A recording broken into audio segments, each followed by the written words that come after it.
Karena sholat itu adalah imaduddin wa ajallu mabanil Islam, bagian daripada tonggak agama yang 5, dan di antara yang paling terpenting di dalam 5 tonggak agama bagi seorang muslim adalah as-salat.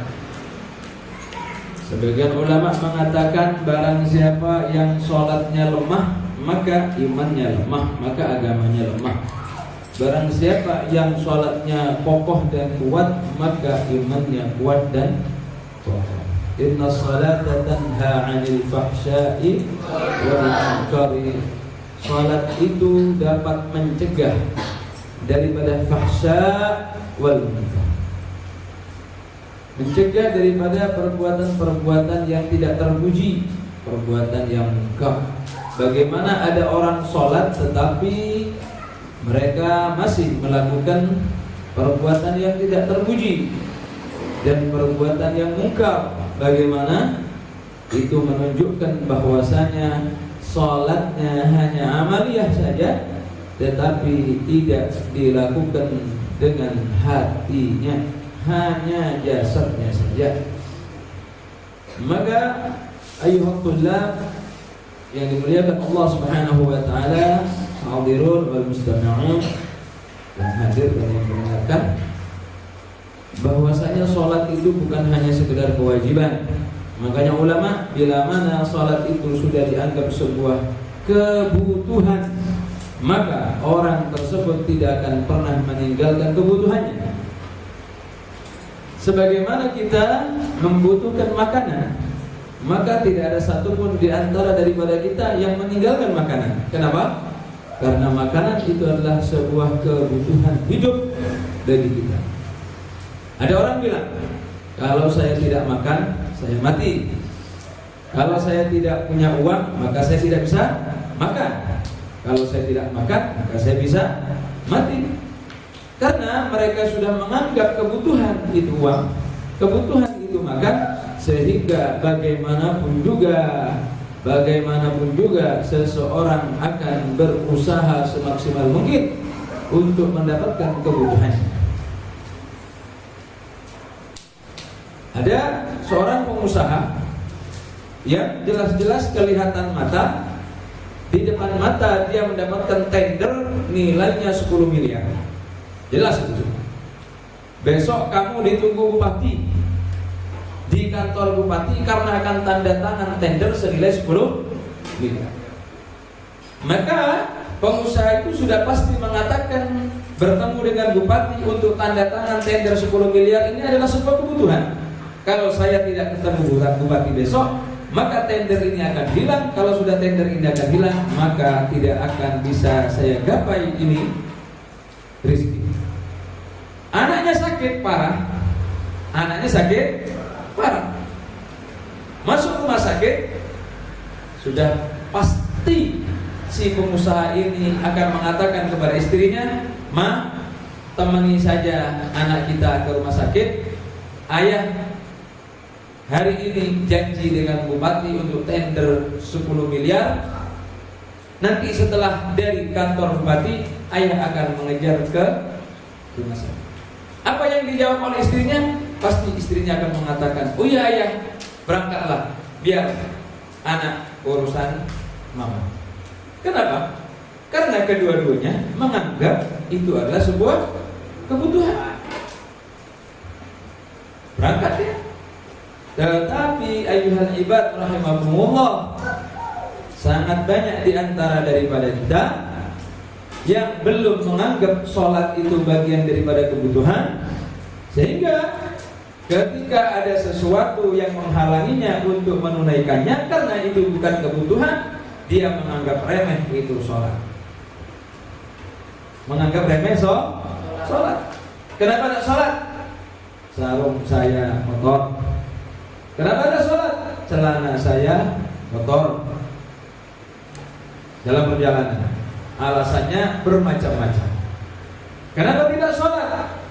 Ada janji.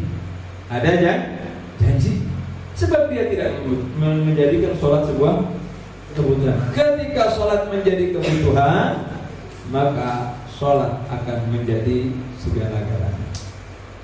Ketika sudah menjadikan segala-galanya, maka Allah menjadi segala-galanya bagi dia. Sudah barang pasti inna sholata tanha 'anil fahsya'i wal munkar. Mau melakukan perbuatan kecil, tidak. Saya cinta sama Allah, saya sayang sama Allah. Karena untuk menumbuhkan rasa khauf kepada Allah, rasa takut kepada Allah harus dimulai dari rasa cinta. Agar kita takut kepada Allah, harus kita tumbuhkan rasa cinta. Kalian khauf, sungkan sama guru kalian, maka untuk menumbuhkan rasa sungkan itu kepada guru, yang harus ditumbuhkan rasa cinta. Ketika sudah cinta, maka akan ada perasaan sungkan dan perasaan tidak nyaman kalau sampai tidak menuruti apa yang dikehendaki oleh guru kita. Kalian cinta kepada istri kalian, sangat mencintai istri. Sehingga apa? Sehingga kemauan istri apapun dipenuhi. Kalau nggak dipenuhi gimana? Takut istri kita merajuk, akhirnya meninggalkan kita. Lupa bahwasanya manusia dengan manusia yang lain tidak dapat mengalahkan manusia dengan Allah Subhanahu.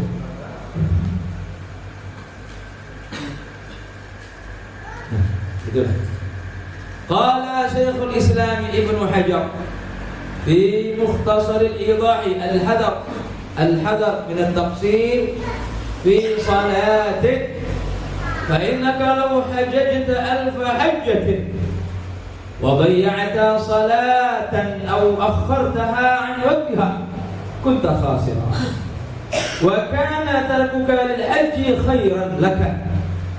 Kata Imam Ibnu Hajar, beliau menyampaikan, hati-hatilah dan perhatikan dengan sepenuh kehati-hatian. Banyak di antara orang yang meremehkan tentang sholat.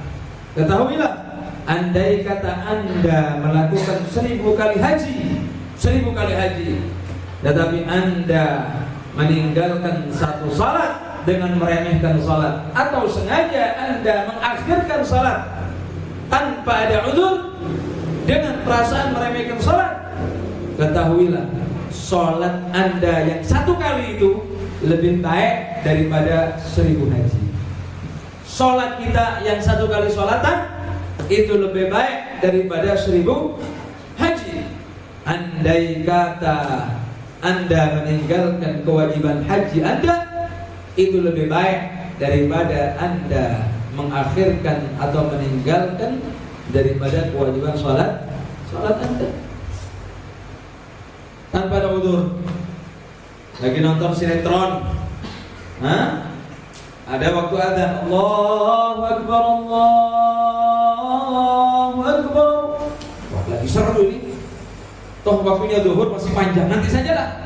Ini namanya mengakhirkan sholat tanpa ada uzur. Allah Subhanahu wa ta'ala mengetahui hambanya. Innal insana khuliqa dha'ifa. Manusia diciptakan dalam keadaan lemah. Makanya Allah Subhanahu wa ta'ala waktu sholat dikasih panjang. Zuhur dikasih panjang ketemu asar, asar dikasih panjang ketemu maghrib, maghrib dikasih waktu paling pendek di antara sekian waktu. Lalu kemudian Allah Subhanahu wa ta'ala berikan waktu isya paling panjang sampai ketemu dengan subuh. Karena Allah Subhanahu wa ta'ala tahu sifat manusia akhir zaman, seluruh manusia, maksudnya manusia akhir zaman kita ini adalah lemah. Makanya dikasih waktunya agak sedikit panjang, dikalahkan dengan sinetron. Boleh kita mengakhirkan fardu bila mana kita berbenturan dengan fardu. Contoh apa berbenturan dengan fardu? Sekolah, di madrasah, di sekolahan sedang ada kajian ta'lim, lagi setoran Al-Quran, belajar Al-Quran, belajar ilmu syariat, atau belajar ilmu-ilmu yang lain yang ada di dalam kelas. Lantas kemudian waktu sholat tiba, kata gurunya, lanjut, nggak apa-apa, karena fardu ketemu fardu. Setelah selesai pelajaran, kemudian sholat berjamaah dengan gurunya. Itu disebut dengan udzur syar'i. Tetapi selain daripada fardu ketemu fardu, harus mendahulukan fardu.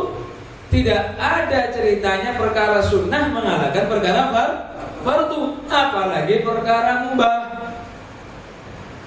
Nonton TV mubah atau tidak? Mubah.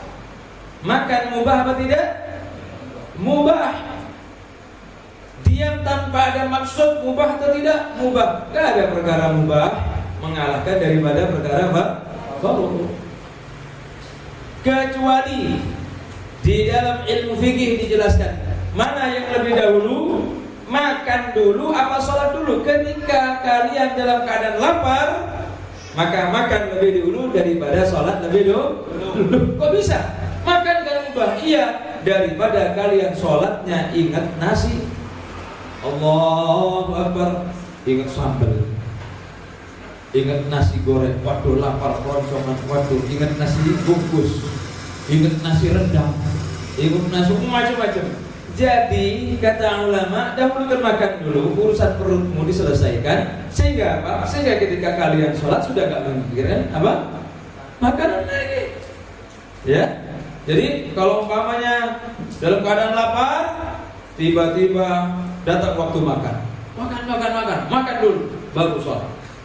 Daripada sholat kemudian ingat makanan, atau habis salam, assalamualaikum warahmatullahi wabarakatuh, langsung kabur. Kenapa?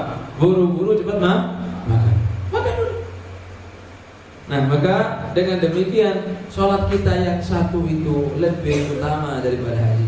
Wa katsirun minan nasi yudimunahu wa yudayyi'unaha wa huwa khasarun wa dhalalun mubinun.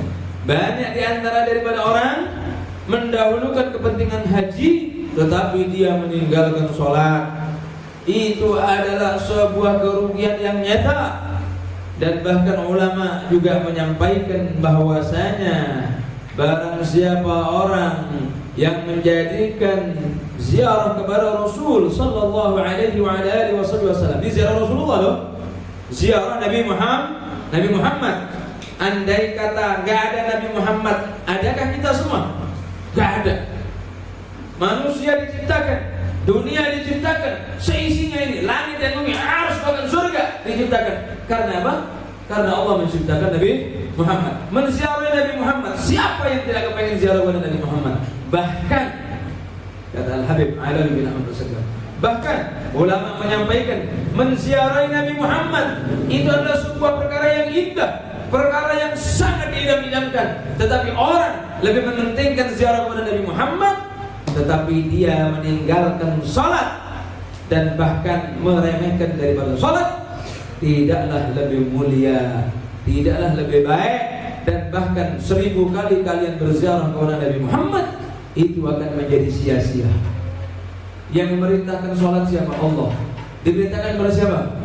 Nabi Muhammad. Lantas kemudian Nabi Muhammad memerintahkan kepada siapa? Kita umatnya. Lantas kemudian kita mementingkan ziarah kepada Nabi Muhammad, meninggalkan sholat. Kira-kira Nabi Muhammad senang apa tidak? Tidak senang. Tidak senang.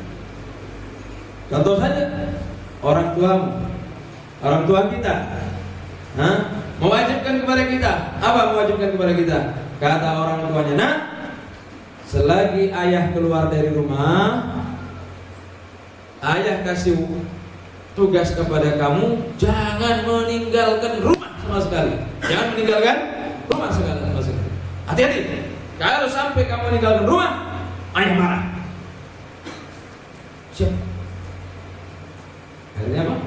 Ayahnya berangkat. Kemudian ini anak meninggalkan rumah. Kita meninggalkan rumah padahal sudah dipesan oleh orang tuanya jangan meninggalkan rumah. Untuk apa? Untuk ke ladang. Tahu itu ladangnya orang tuanya. Tahu ladangnya orang tuanya. Maksud hati biar ayahnya senang, kita ke ladang, ternyata hasilnya berbeda. Apa? Ayahnya tidak menginginkan kita ke ladang, tetapi ayah kita menginginkan kita menuruti apa yang dimau oleh ayahnya. Mengunjungi Nabi Muhammad penting. Nabi Muhammad senang umatnya berkunjung kepada Nabi Muhammad, senang bersolawat kepada Nabi Muhammad. Tetapi ingat, yang memerintahkan sholat itu adalah Nabi. Kalau sudah perintahnya Nabi Muhammad itu dilanggar, dan itu juga perintah Allah Subhanahu wa taala, sudah pasti Nabi Muhammad tidak senang. Kita senang solawatan terus, hadrohan terus, tapi sholat enggak. Majelis taklim paling depan, solawatan di mana-mana datang. Ada majelis solawat, kampung A datang, kampung B datang, kampung C datang, bahkan jauh-jauh datang. Hujan diterobos. Pemuda solawat, pemuda pecinta solawat, pakai jaket pecinta solawat, jaketnya pecinta solawat, gede di sini, pakai songkoknya tulisannya pecinta solawat, pakai kaos depannya ada tulis pemuda pecinta solawat, tapi tidak sholat. Waduh, ini salah kaprah juga. Salah kaprah.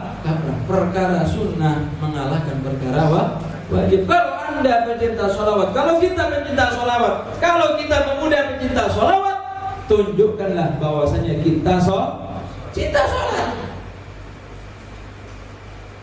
Kalau kita tidak cinta sholat, lantas kemudian kita mengaku pecinta sholawat, itu sama halnya omong kosong nyaring bunyinya.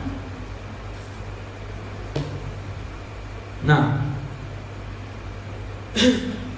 jemaah yang dimuliakan Allah Subhanahu wa taala, fahdhar ayyuhaz zairu an tudhi'a shay'an min dinika fa innahu yakhsha 'alayka ghadabahu wa maqtahu subhanahu wa ta'ala.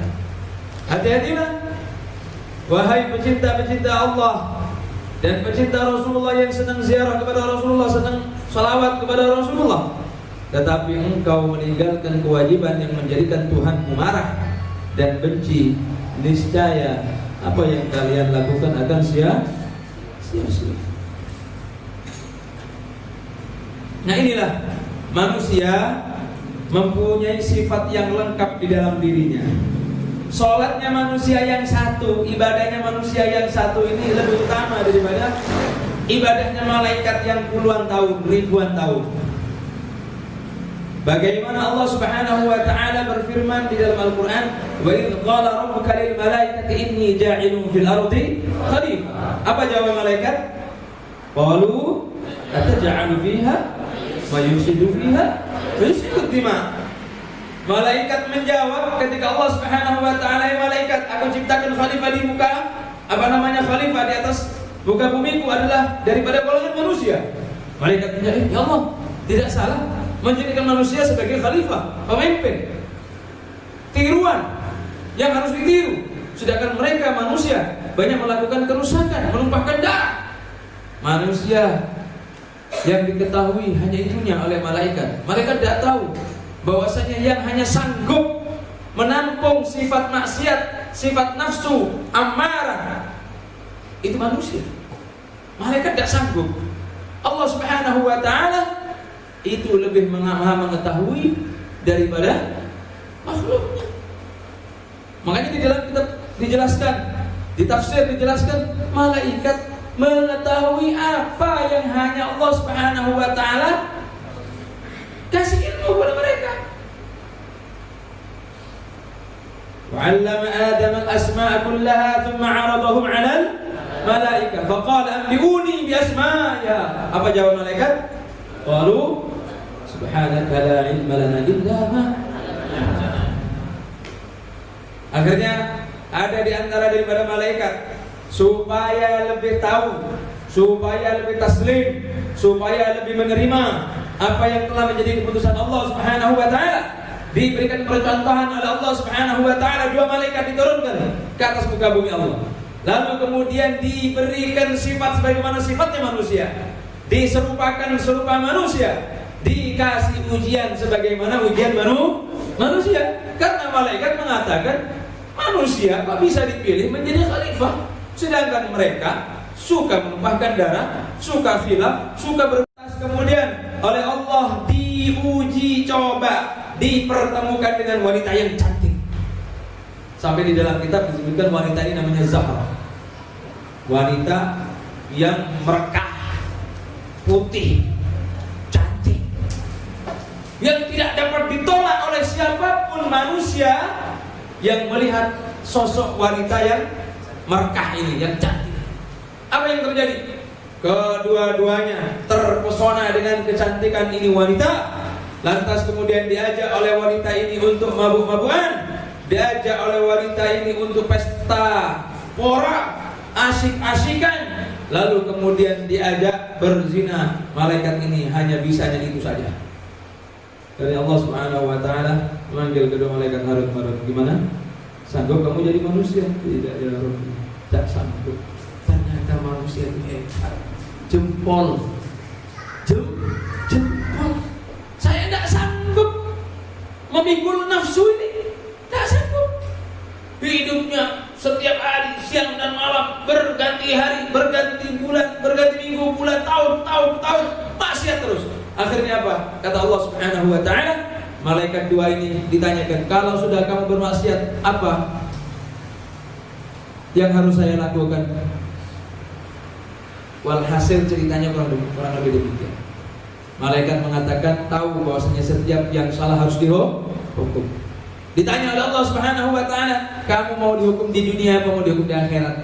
Malaikat tahu bahwasanya hukuman Allah Subhanahu wa taala di akhirat adzabun syadidun alimun, adalah azab yang pedih, yang sangat menyakitkan dan tidak akan pernah ada putus-putusnya, alias abadan, langgeng selamanya. Maka malaikat itu memilih untuk disiksa di mana? Di dunia. Sampai sekarang di dalam kitab Tafsirul Jalalain disebutkan dua malaikat Harut Marut ini dihukum oleh Allah sampai saat ini ila yaumil qiyamah, digantung antara langit dan bumi. Ini sudah terjadi jutaan tahun yang lalu, masih belum selesai hukumannya sampai saat ini, sampai detik ini, sampai ila yaumil qiyamah. Malaikat lebih memilih diazab di dunia meskipun itu jutaan tahun menurut tahunnya dunia dibandingkan diazab nanti di akhirat. Nanti di akhirat Harut Marut diampuni oleh Allah Subhanahu wa taala, kembali ke koloninya lagi, berkumpul bersama malaikat-malaikat yang lain. Maka jemaah yang dimuliakan Allah Subhanahu wa taala, ketahuilah kepedihan kita di dunia tidak akan lama. Wa'bud rabbaka hatta ya'tiyakal yaqin. Beribadahlah kalian semua, taatlah kepada Allah Subhanahu wa taala hatta ya'tiyakal yaqin, sampai datang waktunya al-yaqin. Apa itu? Al-maut, kematian. Jadi kita tersiksa paling seumur hidup kita sampai meninggal dunia, selesai. Tapi setelah itu yang masuk surga abadiyul abada, langgeng selamanya nikmat. Yang masuk ke neraka abadiyul abada, tersiksa selama-lamanya. Makanya manusia ini, taatnya manusia satu saja, itu melebihi pahalanya daripada malaikat, ibadahnya malaikat yang ribuan tahun.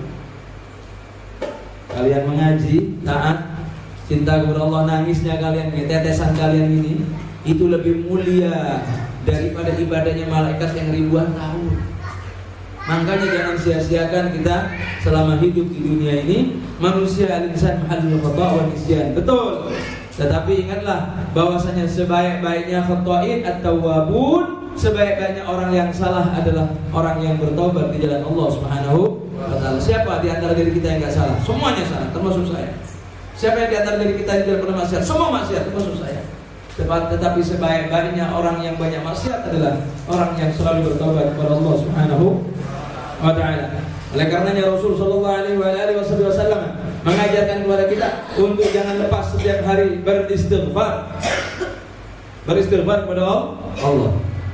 Astagfirullahaladzim. Dengan berhati. Insyaallah mudah-mudahan kita semua diampuni dosa Allah Subhanahu wa taala. Salam kita diampuni oleh Allah Subhanahu wa taala, dan bagian daripada amal-amal kita adalah sebagian daripada amal yang mudah-mudahan dapat menumpah ruahkan ridha Allah Subhanahu wa taala kepada kita semua, dan dengan rahmatnya Allah, dengan ridhanya Allah, mudah-mudahan kelak kita dimasukkan ke dalam zumrahnya orang-orang saleh, berkumpul bersama baginda Nabi Muhammad sallallahu alaihi wasallam. Majelis kita, majelis ta'lim kita malam Ahad ini mudah-mudahan sebagian kecil daripada amal kita yang menjadikan asbab kita semua mendapatkan rahmat dan ridha dari Allah Subhanahu wa taala, dan insyaallah perjuangan kita selama menuntut ilmu ini dapat dipandang oleh Allah dengan pandangan rahmatnya, dan insyaallah mudah-mudahan kita semua meninggal dalam keadaan husnul khatimah. Orang tua kita diberikan kebahagiaan zahiran wa batinah di dunia maupun di akhirat Allah. Guru-guru kita diberikan kebahagiaan di dunia maupun di akhirat Allah Subhanahu wa taala, dan insyaallah kelak kita dalam keadaan husnul khatimah akhir daripada hidup kita mengucapkan kalimat la ilaha illallah Muhammadur Rasulullah sallallahu alaihi wa ala alihi wasallam. Oleh karenanya usikum wa nafsi bitaqwallah, saya menasihati diri saya pribadi dan semua yang hadir di tempat ini ataupun menyaksikan dimanapun saja, ihtimam bis shalah, harus peduli dengan salat, jangan sampai kita meremehkan daripada perkara-perkara yang penting khususnya salat, maka insyaallah kita akan selalu diperdulikan oleh Allah Subhanahu wa taala. Ala hadhihi wa kulli niyatin salih. Lahumul Fatihah.